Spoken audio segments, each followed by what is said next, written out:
Hello, everybody. We are back again now with Yanik Nyberg from Seawater Solution. I'm already a big fan. Maybe I'm going to share with the audience the vision of the future is for Yanik a system of food production that harmonizes agriculture and conversation. I think that's a good vision. I would like that to happen too. Thank you. Yeah. Like I said, Seawater Solutions is an agri-environmental startup working across the world from Scotland to Bangladesh to redevelop underutilized land or degraded land to create wetland ecosystems. Now the picture you see on the right, that is a artificial salt marsh ecosystem. Now salt marshes, they are prevalent all around the world, from Europe to Asia and Africa, and they are one of the, I would say, silver bullets to climate change because they store up to 30 times more carbon than the rainforest. They protect our coasts and land from storms and rising sea levels, but at the same time, they harbor an incredible array of wildlife while being able to produce highly nutritious crops without a single drop of fresh water. So go on for the next slide there, Martin. I have to say, I'm sorry. I think it's so amazing. I think it's so crazy, and most of the people don't know of all these great facts. Yeah. Yeah. I mean, salt marshes are, we always call them the forgotten ecosystem because when you're driving along the coast, if you're in Germany or in the United Kingdom, all you're going to see is what looks like grass by the coast, and nobody really knows what they're looking at.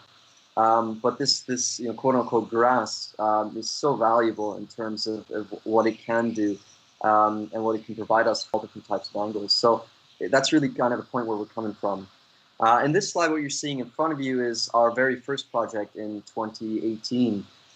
So we looked at farmland in the United Kingdom and in Scotland, which typically you think is the rainiest place in the world. But this farmland is now threatened with, entire region is threatened with drought. So in the summer months, you have 3-4 months often without rain. And that is unparalleled. It's something we've seen more and more over the last 10 years. And so it's symptomatic of the threats of climate change for all agriculture, really. So we started with this pilot site and we looked at, well, how can we bring this into a salt marsh production? Of course, we had to look at how can we bring seawater onto land, and that's really never been done before in that sense. So the pictures you're seeing is our young team 3 years ago trying to find ways to bring saltwater seas onto land, and we tried all kinds of things like solar powered pumps, wind power, and every other week a storm would come in and it would just take all of our equipment into the sea, and we'd spend the next day getting a wetsuit on and trying to see if any of our solar panels were at the bottom of the ocean. So it's really this crazy journey of trying to figure out how we can make it work and how we can combat the elements to create these ecosystems. Hi there, Martin. I have the worst luck with technology. I think it's this day is a little bit filled with technical issues, but with a lot of great content. So I hope the audience will forgive us and just focus on the input. But it's so crazy. Every time you tell me story, it's such an adventurous project you are having, with all these things, solar panels in the water. So crazy. Yeah. It's you have one idea, and then that morphs into another idea in another place, and then 2 years down the road, you're working in a desert with mangroves, which is so far from our original concept. Just because you learn more about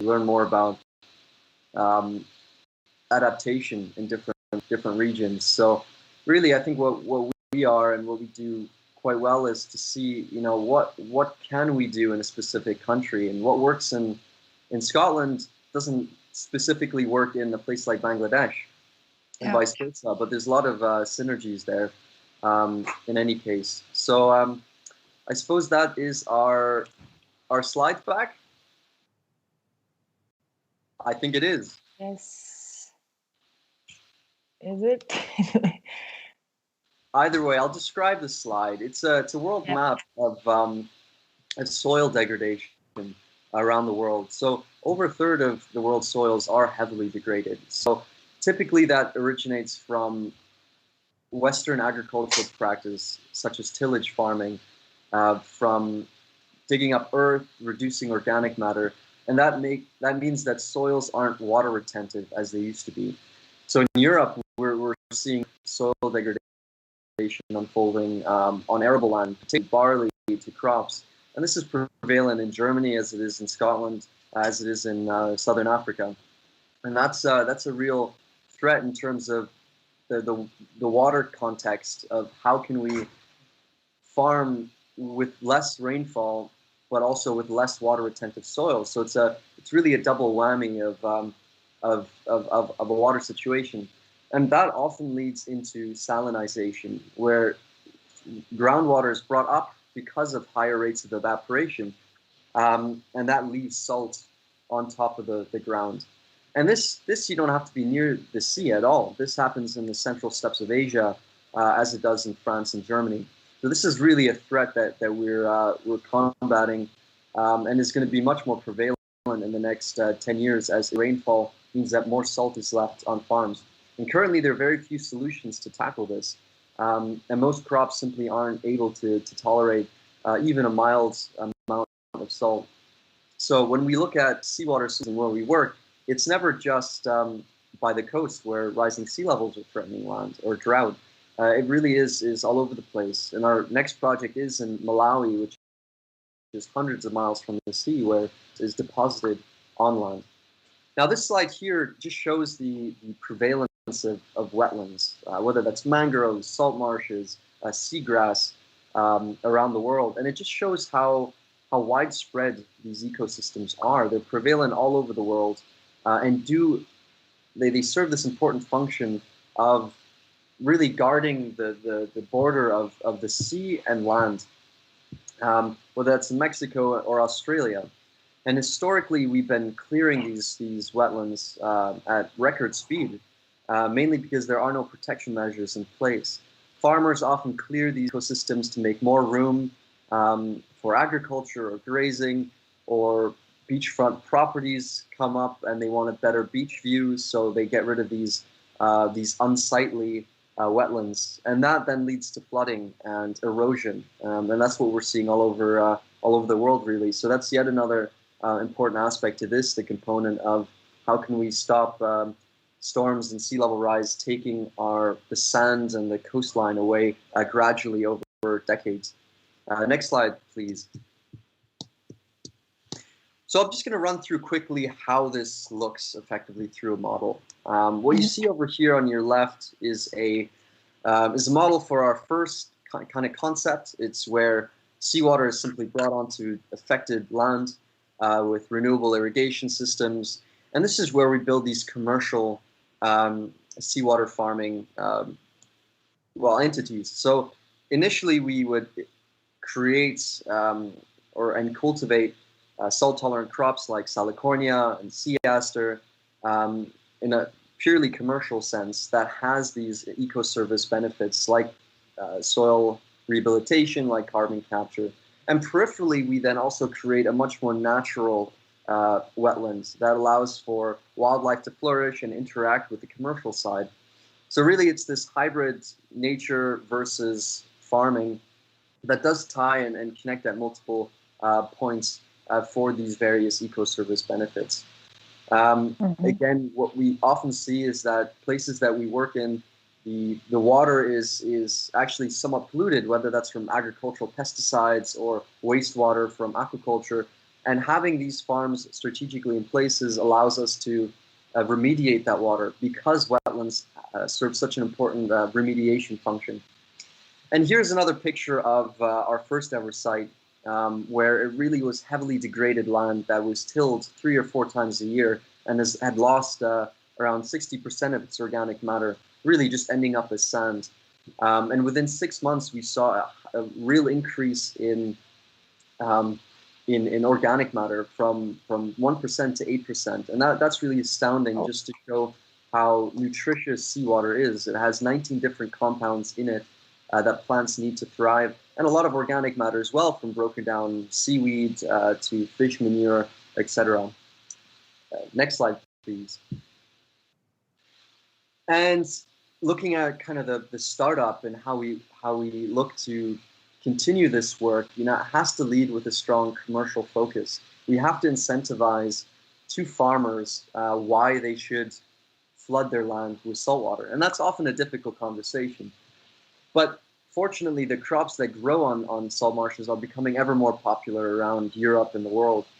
And that's where the commercial vision comes in, that we can sell these high-value crops and then use that to fund these conservation farming projects around the world. Many of these are lesser known, but there are over 300 edible salt marsh and wetland species that grow exclusively with seawater. And currently, we're only familiar with 1 or 2 of them. So it's about this culture of changing mindsets towards these highly nutritious and valuable food crops as well.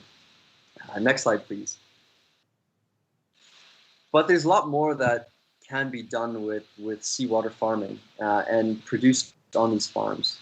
Right now, we're exploring textiles made with zero freshwater, which would be a first in the context of clothing and manufacturing, but also cosmetics extracted from saline crops like salicornia, as well for pharmaceuticals, containing a high degree of omega-3, for instance, linoleic acids, and all these really high-value components.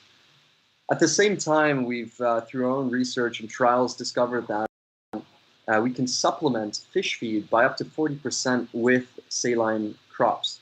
And this effectively negates the need for imported and environmentally unsustainable fish feed in a multi-billion-pound market, which is one of the biggest problems in terms of marine conservation.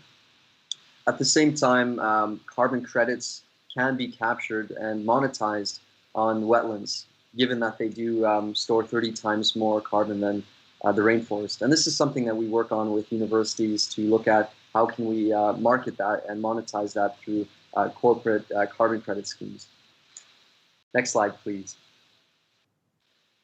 And this also leads into our work in Asia predominantly. A big problem in aquaculture around the world is simply the waste that is created. Having this intensive farming units of shrimp or salmon, it creates this immense amount of outflow of fish waste. And this creates eutrophication and algae blooms. It spreads disease all over the place as well. And without environmental standards in the global south, which won't happen for quite some time, the bioremediation solutions are pretty key. Not only do they take in all of the waste, but they use that as fertilizer naturally. So we're able to produce crops with wastewater and virtually no other input, growing either in peripheral wetlands that we create around these farms, or like you see in the image, floating beds that then sequester and take in all that wastewater. Again, giving farmers an added revenue as well, while being able to mitigate the spread of disease from farm to farm. Next slide, please. Right now, we're scaling these solutions all over the world. Next month, I'll be heading out to Ghana to launch our projects there, and Malawi. And we've done projects in Bangladesh to combat rising sea levels, India, Vietnam, and soon to be Sri Lanka and Fiji. And all of these places, even though they're geographically and topographically so distinct, they all share a lot of these same problems, whether that is drought, whether that is coastal erosion, food insecurity, and also the threats of aquaculture and pollution. So the scalability of simply using seawater for conservation and agricultural purposes is virtually limitless, because most countries in the world do face this and will continue to face this over the next 10 to 20 years. Next slide. And this is one example of one of the projects we recently did. Bangladesh is really the the poster child, I think, of climate change. The whole country lies on a floodplain, meaning that twice a year, virtually half the country is flooded, whether that's in the capital city where there's 25 million people, or in the coastal regions. And this is a really stark threat because sea level can intrude 100 miles inland from the sea. This decimates rice production and kills crops really very quickly, and means that a lot of migration happens. Every year in Bangladesh, 1 million people move into the capital city that have lost their lands because of seawater and salt. So what we're looking at is developing these these seawater farming units that can turn this land into seawater farms where we grow these crops. And the picture on the left is one of our projects. And 2 months later, we were able to redevelop this into a saline farm. And again, it's about finding markets for these crops, whether that's biosalts or cosmetics, and also effectively training people how to use the solution and diffusing that knowledge throughout the community. Next slide, please. And again, it's really it's a beautiful system because an approach because it is quick and it is scalable in that sense. And within 3 months, we can start commercialize individual farms, whether that's smallholder farmers looking to supplement their income, or larger estates and farming cooperatives that can benefit from that and never have to redevelop the soil. The soil is always left to its own devices to store carbon and build that organic matter, and it's like mowing your lawn because you can just trim all year round, which is a really beneficial thing. Next slide, please.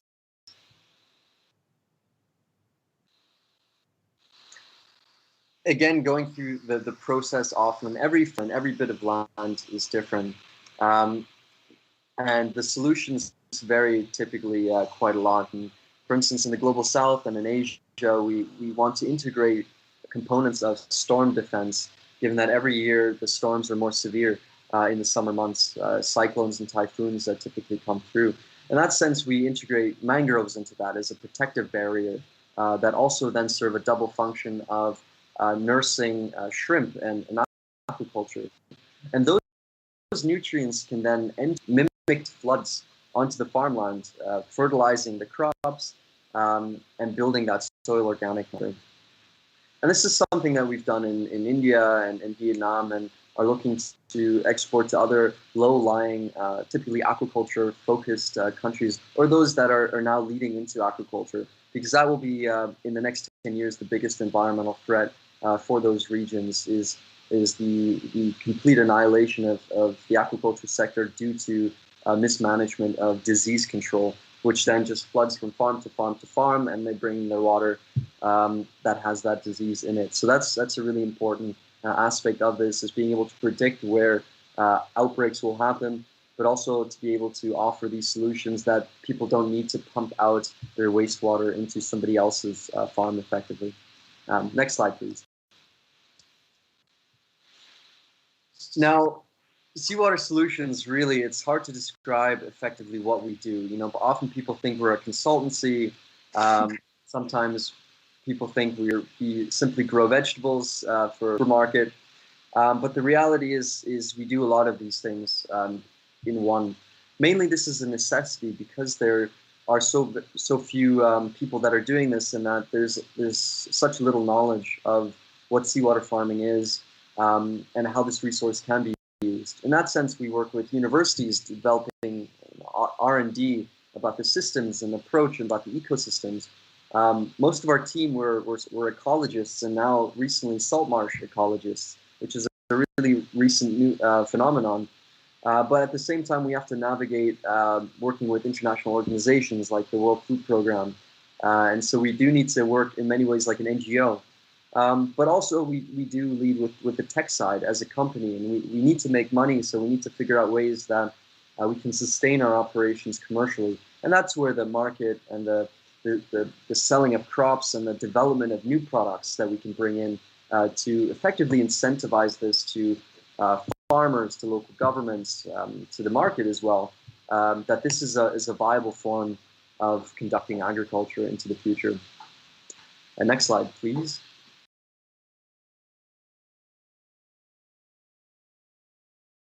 And that's really it for me, folks. Again, this has been a 3-year journey for us where we've had 15 different trials, 15 different projects around the world just to see how far can we take this. It started really an idea in Scotland, and that worked. And then we thought, well, where else could this work? And having grown up in Vietnam, having a team that has spent quite a few years in Vietnam, we thought, well, is this something that we can adapt to aquaculture, or is this something that we can adapt to desertification in Africa?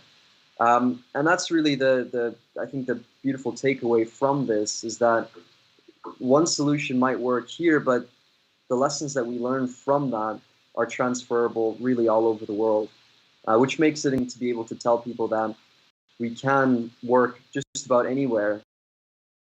And if you see a problem, whether that's in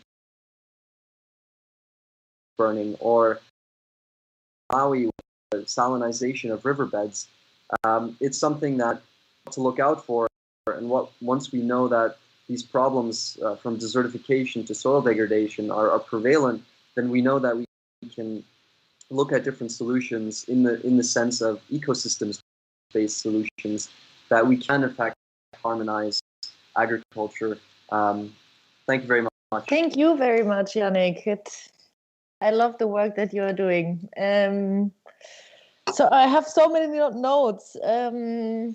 I think it's what you said before with the adaptation from Seawater Solution, where you can work, or what your next projects are completely the same, like in the different environment, like climate has also to do a lot of adaptation with climate crisis and everything. So for me, you are in the same line, like climate crisis and the chances of adaptation. What else? Yeah, I wanted to ask, how does it work? Do you have like small farmers in the different countries who might have known you from another organization, or how does it work that you can go somewhere in the world and have a project there? Can you?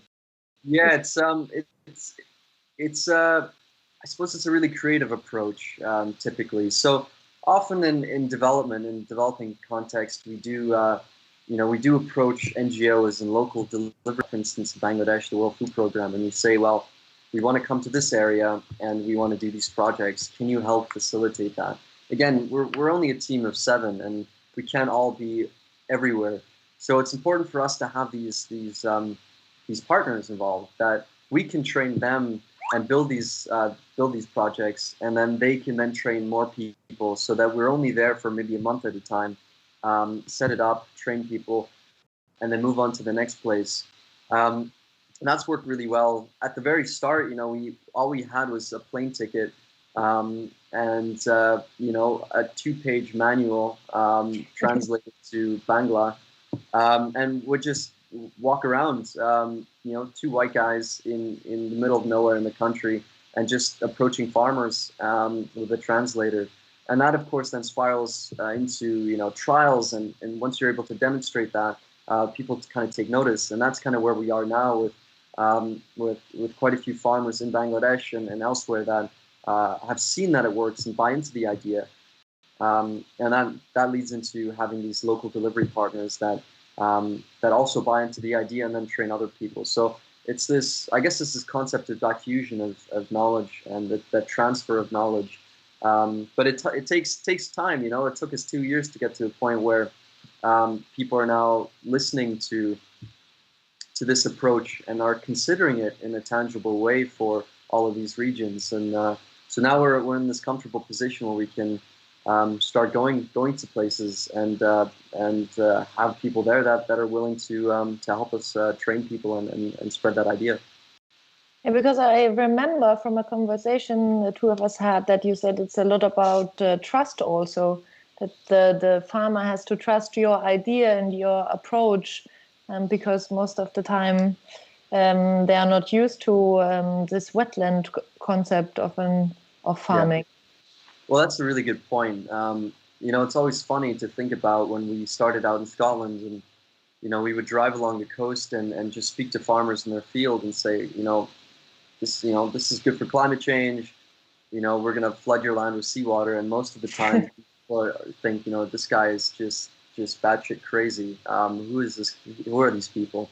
And then, most of the time we strike out. But then in Bangladesh and in Africa, when you do the same, farmers who are far less educated than this guy in Scotland, they say, let's do it, because they see the need. And climate change has been a real thing in the global south for 30 years. And, Scottish farmers still don't really see the impact, even though it is there and it is noticeable. So it's really an issue of necessity, I think. And once it becomes a real necessity in the UK or Germany, people will buy into that. But at the moment, where it's really ground zero is in the global south, where, globally, all of the effects of climate change are being felt 10, 20, 30 times more heavily than in Europe, where we're relatively sheltered, but not for long. So that's a key point, really. Also, we saw in your pictures that it's such a great solution, seeing this degraded land and then how it's thriving and how it's working again. It's so great. So I think that's how you can easily develop, mainly if you have this older projects where you can show, look at that, this is really working. I'm just not a magician. It is really like a thing.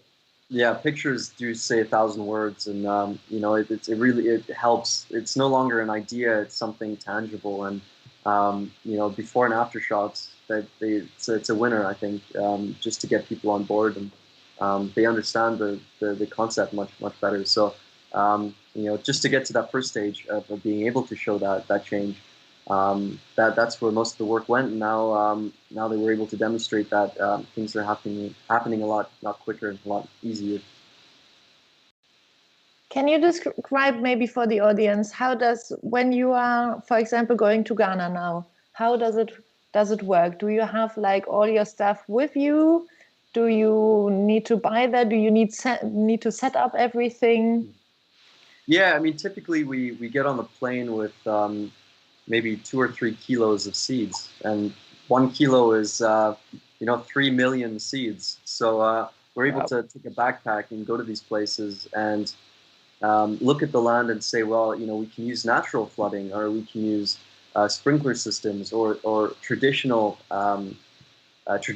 irrigation techniques. And the nice thing is that the global south, whether it's Ghana or Bangladesh or anywhere in this part, these people have the necessity to use traditional irrigation techniques, because that's what they've been doing, and that's cheap. And oftentimes it's about creating canals for, let's say, rice cultivation. And so we look at that and say, how can we integrate the natural techniques, into what we're doing? And so in Bangladesh, we've never had to use high-tech solar-powered techniques, because we can use traditional canal systems to move water around. So the beauty is that oftentimes all we need is a couple kilos of seeds to get started, and a couple of shovels maybe. And so in Ghana, will be the same thing. We'll look at what traditionally has been used, and how we can integrate that in the most efficient way possible, and the most, I think, also respectful in terms of the landscape, in terms of the culture, in terms of what people know and what people are capable of. Because at the end of the day, all projects fail if they don't consider the socio-dynamic aspects, the capacity, the education aspects of the people that are living there, and also simply the cultural ones too. So that's really important for us to try and align what we do with something that is still familiar. Are you able to be still in contact with everybody you worked in Bangladesh or Vietnam or somebody, or is it too much?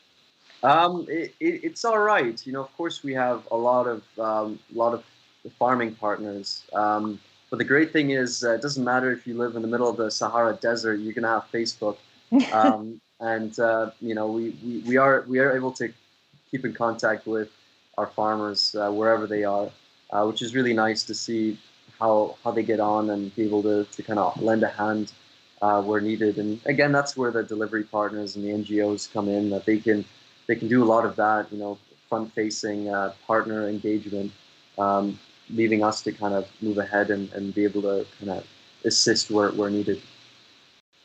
Maybe also interesting would be for the audience, in the slide where you said what can be done with seawater farming or with this salt crops, with fibers creating textiles and everything. Maybe you could go a little bit further on that to describe it. Yeah, absolutely. And I think that's something that originally we started out with, let's grow food, to tackle food security and that. And then as you learn about these crops and you see other plants around the world, you begin to think, well, surely there's other things that we can do with that. And historically, there's so many examples of these plants being used. Shakespeare writes about Salicornia in one of his plays. And, people have been using salt-tolerant reeds to build their houses in England, all the way to medicine in Africa based on these, and honey made from mangroves. So there's this huge history of the use of these crops. And part of what we do is look at that historical use and see, well, how can we bring this back and this knowledge back? And, it's really it ties in so well with the history of agriculture, because 300 years ago, we had such a wider understanding of the food that we eat, and we ate maybe 200 species rather than the 10 main ones we do today. So it's almost like this exploration of our food history and the use of our natural resources. So in some ways, we don't have to reinvent the wheel. We have to adapt historical instances of these crops being used and dig deep into the forage history, for instance, of that. So that's a really fun component for us. It's a good hobby for us to be able to go out to the coast wherever we are and look at all these different plants and play around with them. We pickled sea aster the other day, and we tried to spin yarn from marshmallow. And it's biotech, we like to call it, but at the end of the day, it's just bushcraft, and that's what our ancestors did to survive. So if we can tie that into modern commercialization and industry, I think we're on to a winner, really. I remember that you are planning to do, was it whiskey or something? That's right.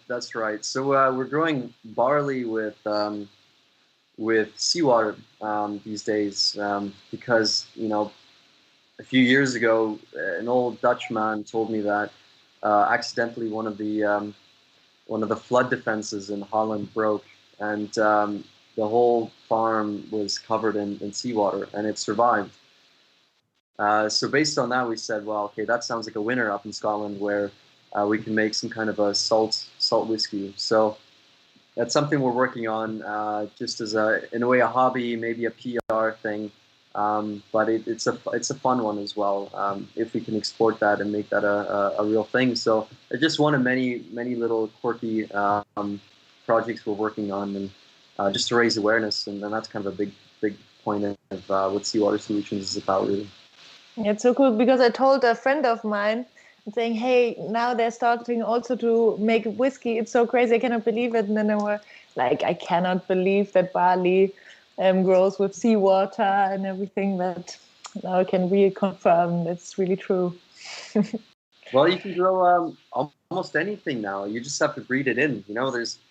You can to some extent grow potatoes and tomatoes with seawater, and all these conventional crops if you know how to breed them over 10, 15 years. And this is probably where things are going as well, is looking at mixed freshwater and saltwater agriculture. And that's a really interesting component that we're going to bring to Ghana as well, to work with people in Holland that have done this historically. I think it just makes a lot of sense, and everything tastes so much better. I mean, a saltwater grown tomato is the best one I've ever eaten in my life. So there's definitely some nutritional benefits and taste benefits that come along with that too. Yeah, it would be interesting if you really dive into the gastronomy scene and get chefs to try your products out or to work with that. It would be, yeah, that would be really an experience in a restaurant eating saltwater products. Yeah, I mean that's what we're building here in a Swedish barn is a seawater restaurant. Everything's grown with saltwater, and of course the aquaculture side features too. So we have salmon out there. We're going to grow rice in the winter in Scotland, and and everything's organically saltwater based. So just another fun project before we leave for Africa. So just trying to fit it all in. So nice. Thank you so much. I think, yeah, I think if we can spread it out in the world more and people be more aware that saltwater really is an option and also has so many benefits for tackling climate change. I think that's a key, getting more people convinced for your Absolutely. project. Thank you Yeah, so much, Yanik. thanks for having me. I had a great time, and of course, if anybody has questions, just visit our website, give us a call, join in the fun. Yeah, thank you.